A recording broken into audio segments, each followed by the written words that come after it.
guys, welcome back to my channel. Today, I'm going to start a new series, which is reviewing Shadowhunters, the TV show, that is. Like, I've already started the process of doing reviews on all of the Shadowhunter Chronicles books, but this is specifically on the TV show, and even more specifically on Season 2. I didn't do reviews on Season 1 for some reason. I don't really know why.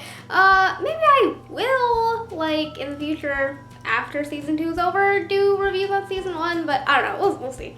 Leave in the comments down below if you want me to do Season 1. But what you are currently watching is a review on the first episode of Shadowhunters Season 2, This Guilty Blood. So if you haven't watched Season 1, I would recommend you go back and either watch Season 1 if you care. It's on like the Freeform app or whatever, like they're not sponsoring me. But if you want to, please sponsor me. But if you don't care, then just keep watching and I'll tell you what I think of a show that you presumably haven't watched. Since I didn't do a full review series on Season 1, I'll just tell you what I thought about Season 1. I didn't love it. I thought it had bad dialogue. I thought it was entertaining. I thought it was fun to watch. It had a lot of weird characters. Dot, Lydia, all these people that weren't in the books that I wasn't really a fan of. I don't really like when they change the plot from the books, especially when they do it really dramatically, like add completely new characters. But in the end, it ended up being completely different from the books, and it ended up being kind of hard to compare because the plot lines ended up being completely different. Like, the plot of the TV show, at least of Season 1, did not it didn't follow any of the books. It didn't follow the first book, it didn't follow any other plot line. So it ended up being like a completely different thing with a completely different story. Which I didn't love because I feel like a couple of the things that they did didn't make sense in the canon of the world. But the books are the books and the TV show is the TV show, and the TV show does not influence my opinion of the books at all, so I guess it doesn't really matter. So where the last season left off, it was Jace joining up with Valentine to save all of his friends. Because they all had swords to their throats, and if Jace didn't join up with Valentine, his father, Jace's father, that is, then they would all die. So Jace decided to go ahead and join Valentine.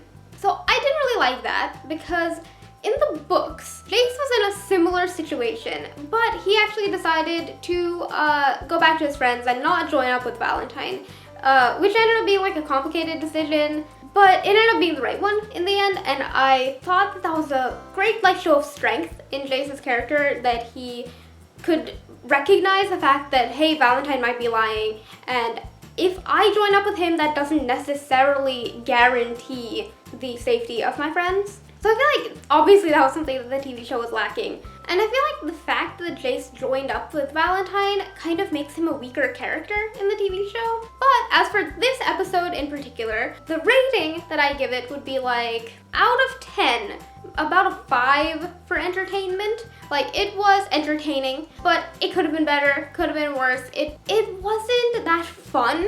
Like, it was entertaining. It had some entertaining scenes. Like, notice I'm not saying the word good because I don't really think that any part of this is all that great, but it kept me entertained. I didn't get bored, but there's so much room for it to improve, but there's also a lot of room for it to get really much worse. And in terms of plot, I give it about a 3. There were a lot of plot holes. There were a lot of things that I didn't like. There was a lot of things that I felt completely destroyed, especially Jace's character from the books, and made them completely different. And if there's anything, I want them to keep the soul of the characters the same, because the characters are really what make the entire Shadowhunter Chronicles really strong, and just a really good series. But also the plot, it could get worse, so I'm giving it some room. Okay, so this is the part that I tell you that if you have not watched the episode, then you should go, and if you care about spoilers, that is. I'm going to be spoiling episode 1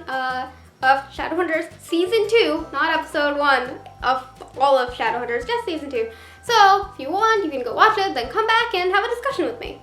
Okay, so let's talk about the first scene. Jace is on the boat, which Valentine takes him to after they join up and that whole thing happens. And then a lot of stuff happens with this new shape-changing rune, and I'm just not there for it. I don't like it. It's like anything can happen if you can be anybody in this world. There's a lot of plot holes that come with that, which I really don't like. And yeah, a lot of people talk about this rune, so there's only so much that I can say about it.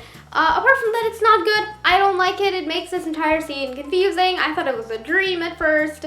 Like, it looks like it would be a dream sequence, but it's not, apparently. And yeah, I don't like that whole thing. Another thing I don't like about that scene in particular, and also about this entire season as a whole, this entire show as a whole, is I don't like Jace as a character, and I don't like the dynamic between him and Valentine. So this entire scene was like a test as to Jace's loyalty, and I don't think that's necessary because Valentine knows that Jace isn't loyal. You can't blackmail someone into joining up with you and expect them to be loyal. And in the books, Valentine is like trying to earn Jace's trust because he knows that Jace doesn't trust him because he faked his death and because he is Valentine, and he knows that Jace now knows that he's Valentine, who is like, you know, the ultimate enemy of Shadowhunters right now or whatever. So in the books, Valentine is kind of trying to entice Jace to join him and trying to earn Jace's trust. And I don't think punishing him for lack of loyalty is going to make him want to join up with Valentine more, you know? Because Jace is such a strong person, and like, even if he gets like beaten up by downworlders while chained up or whatever, like, I don't think he's gonna care. I don't think that's gonna prove any point. And I think Valentine, like, even in the TV show, he is a smart character, and I feel like he would know that. And then, of course, you have the infamous cooking scene, where Valentine is cooking Jace spaghetti. But then, like, it turns into this entire argument scene, and it's just like, that spaghetti, it's such dramatic spaghetti. I get that it was trying to reference the books, but they didn't do it well. They were trying to reference the books for the book fans, but they didn't properly explain for the TV show fans why the spaghetti is funny, and it just made the entire thing kind of weird. And then they kind of started arguing over spaghetti, and it's just like, no. And then Jace like tries to throw a knife at Valentine, and then Valentine was like, didn't I teach you not to play with knives? Like, that's so not true, because this entire time, at least in the books, you hear Jace saying like how Valentine raised him to be a fighter, and how he slept with a wooden sword since until he was 7 or something. So kind of the whole point is Valentine like taught him to play with knives. So yeah, that's just a small thing that no one's noticed or like talked about that I thought I would throw in here. But that was just a weird line. And the entire argument was really weird because I just feel like Jace, at least Jace in the books, as I said, I'm a book fan, I can't really separate the two. I feel like Jace in the books wouldn't just confront Valentine like that.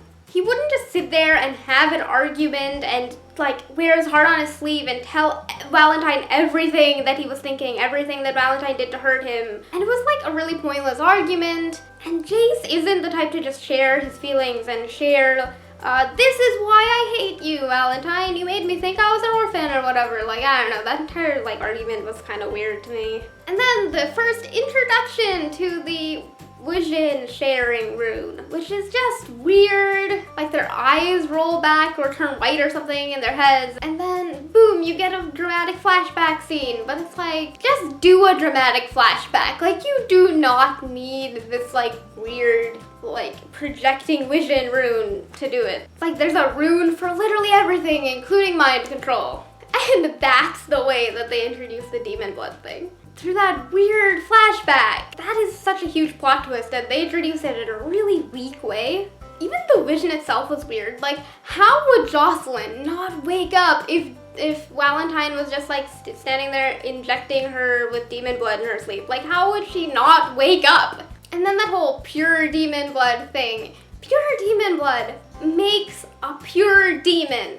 That's not Jace. Jace is a human Shadowhunter demon hybrid thing. And they kept saying like, experimenting with pure demon blood. Like, as opposed to what? Diluted demon blood? Then another Jace Valentine scene is where like the army is training, and then like Valentine and Jace are standing on that like balcony thing. The army stuff is really weird. Like, left, right, and they kept like punching the air. It was just, is that really how you train an army? By teaching them left and right? Also in the books, he doesn't really have like this Shadowhunter army or whatever army. he has an army of demons. And then of course, Valentine has to go and show Jace how the wards work by sticking some random guy's face out of the ship. And then the entire thing gets burned off, like as if this is the movie. Like, I don't know if you guys have watched the movie, but like it has a lot of like weird moments that were just like jump scares and trying to be scary and morbid for like the sake of being scary and morbid and trying to be a horror movie. This just reminded me of that. So we can't possibly talk about this episode or the season as a whole without talking about Alder Tree. I have no idea why the Institute has so many leadership changes. I think that part is a little bit weird. Like first we have Lydia, now we have Alder Tree, but before that we had the Lightwoods. But Alder Tree is like, again, like they did the same thing that they did with Hodge, where like Hodge in the books is like this old middle-aged, well, not old middle-aged, it's kind of like oxymoron, but he's this like frail middle-aged guy that's like a scholarly type, but in the TV show he's this like young dude with like a troubled past or whatever. Like they did the same thing with Alder Tree. Now he's this like young guy that's not what he is in the books. In the books, he's this like short, pudgy guy. So I don't really know what this guy's role is gonna be, but I have a feeling it might be similar to Imogen Herondale's role in City of Ashes. I think it's weird because like, wasn't Imogen in the last season? Why aren't they using her for this role? Why are they bringing Alder Tree in? Are they gonna use Alder Tree for the same like Simon, like imprisoning Simon thing that was there in the books? Like, I don't know. But there's a lot of hunting for Jace. So maybe at some point Jace is like gonna be imprisoned or something? Like maybe he'll be taken from the ship and then imprisoned by Alder Tree? What's up with this whole de-runing thing? Like that's such a like weird word. De-runing. In the books it's called like the stripping of the marks or whatever. De-runing. One thing that I've always found kind of weird is like how the Institute is all high-tech and has all these holographs and high-tech screens or whatever. Like I don't know, I find that kind of weird. I don't know, tell me if that's just me. All these fantasy books tend to have like less technology, so you'd think that the Institute, which is like this huge fantasy place, wouldn't look so sci-fi. And yeah, I do agree that the new intro is better, but the song, it doesn't match up. I've never liked the song, but I think it's even weirder now. The dialogue is bad as ever. In the Jocelyn and Clary scene at the beginning, it was like really bad in the greenhouse or whatever. Yeah, I didn't like the dialogue there. Not that I like the dialogue anywhere else, but I felt it was particularly bad then. Malik has always been one of the best parts of this TV show. I feel like they did do both Magnus and Alec pretty well, and them as a couple, their dynamic and all that, their relationship, I feel like they do it well. But one thing they do is they do a really bad job of explaining Parabatai. I mean, in the books, Parabatai aren't really explained too well until the Infernal Devices, but still, like, I feel like you don't completely understand why Alec cares so much about Jace, like, in a separate from a brother way. Like, fine, you know that they're kind of brothers and Alec has a crush on Jace, but you don't really see how their relationship goes deeper than that in like the Parabatai way, you know? Speaking of Parabatai, oh, like Parabatai, or is it they say Parabatai in the TV show. I don't know, in the audiobooks they actually say like a bunch of different things, so no one really knows how to pronounce anything from the series. Anyways, the whole Parabatai tracking thing is just so weird. Like, nothing except death. May aught but death part thee and me, or whatever, can sever the Parabatai bond. Like, things can only make it stronger, but in the TV show for some reason they introduced this tracking thing which can like kill Alec, or Jace, I suppose, if he were to try it, and like maybe sever their connection as Parabatai, and it's just like really dumb. Alec is pretty annoying. I mean, that's kind of like how the books are, but still, he's pretty annoying. Oh, and then that one line of Alex, which is like, can't you do this one thing for me after everything I've done for you? What has he done? Magnus has kind of done like everything, and then Alec has just done nothing. I could kind of see City of Ashes in that park scene with Maris and Alec. Like how, the way that Maris acted in it reminded me of City of Ashes. The dialogue was still bad, but yay for Alec, he stood up to his mother. Oh, and the Institute looked like really cool in the background of that scene. Yeah, good job. So one of the biggest Malik scenes this episode was in his apartment, Magnus's apartment. So it opens with Magnus doing cool blue fire yoga, cause that's a thing. But hey, at least the fire is blue. And Magnus has yellow eyes for like a minute, but then for the rest of it, he has brown eyes. So one thing about Magnus that they didn't quite get right though is he's way more emotional in the show. I mean, I don't really care a whole lot, but like, it makes the characters different. And then they do end up doing that whole tracking thing. I swear to God they do it just to get Alex shirtless. What's up with Luke's outfit? Like, I know this is kind of a weird change of topic, but he's like wearing a suspenders, like, gun holster holder thing, and it just like, why a suspenders gun holder? Like, why couldn't you just get like a belt like a normal person? It has to be suspenders. I don't know, we'll move on. And the best part of this show, no one can deny, the best part of this show is Simon. He was good in that Jocelyn scene where like Jocelyn finds out he's a vampire. That's great. I love when people find out he's a vampire because it's just like, I love seeing all their different reactions. And of course, Encanto. One thing I didn't like is how the pack gangs up on Simon. Like, a pack always obeys their leader, and I can't imagine that Luke didn't forbid them from attacking Simon. Even if he's a vampire, he is Luke's friend, so they would never do that. I mean, the whole thing with Jocelyn, like, locking Clary and Simon up in that warehouse place, it's weird. That's kind of where Jocelyn started to go downhill. But you did get some good climbing moments. Clary? You got some good climbing moments when they were locked up in that place. I like that. The ending scene of this episode was so awkward. You had the whole, like, whatever her name was, Maria, was it? The vampire. Why are all these vampires Mexican? She's like a cheesy horror movie vampire. Like, she was so weird. And then, like, I surrender to the authority of the glaive. That was just, oh my God, I was cringing so hard. Then you had more weird Valentine, like giving Jace orders and trying to influence Jace's thinking or something, and yeah, I didn't like that. Then, of course, you have the cliffhanger for this episode, which was Jocelyn trying to kill Jace, because that's just something that she would do.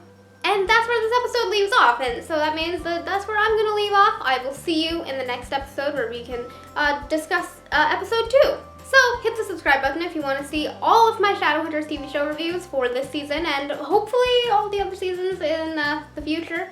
We'll see if it gets renewed. I don't know. It's pretty popular, so yeah, we'll see. That's a whole different discussion. And if you like this video, you can push the thumbs up button because you all know what happens if you don't push the thumbs up button. Yeah, neither do I, but you can still push it anyway. All my social media links in the description down below, and if you want to see any of my other Shadowhunters related videos, click the I. I'll probably have episode 2 in there as well once that video's up. And yeah, I guess that's it. So, I guess I'll see you next time. Goodbye. I don't know. That's like no one's outro. Well, I don't know, but I've done that before. I just don't know.